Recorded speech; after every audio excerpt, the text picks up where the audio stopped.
दोस्तों, अहमद नदीम कासमी का शेर है, मौत से किसको मफ़र है मगर इंसानों को पहले जीने का सलीका तो सिखाया जाए।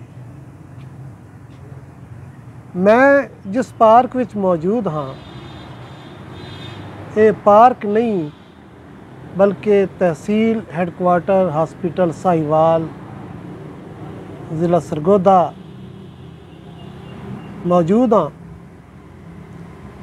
और ए जरा खूबसूरत तुसी एक देख रहे हो बेंच और उत्ते आ शेड देख रहे हो छपरी जही, एक खूबसूरती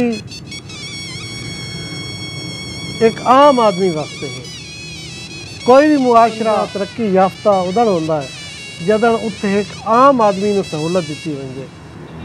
फुटपाथ आम आदमी दी पैदल चलण वाले वास्ते गुजरगाह, कोई पार्क, कोई बेंच, कोई आदमी आंदा वहंदा, कोई मुसाफिर उत्थे आराम कर सके, बह सके।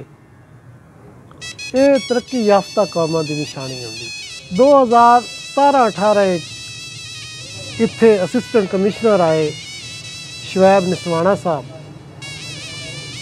उन्हें ये काम करवाया। ये हॉस्पिटल लकड़ी का बड़ा खूबसूरत काम करवाया। पता ये लगा कि प्री पार्टीशन इत्थे एक रेस्ट हाउस आई बंगला, वो पुराना हो गया, खंडर हो गया, वो डिमालिश किया गया। वो जी लकड़ी बची हुई आई ना, वो लकड़ी बजाए इससे भी कोई इदे आदे हो वंजिया। उस वक्त एसी साहब इस लकड़ी नूं इस जबरदस्त काम में ले आए। 2017-18 उन्होंने इस काम ते पहला इनाम उन्होंने मिले आई ब्यूटिफिकेशन के हवाले नाल।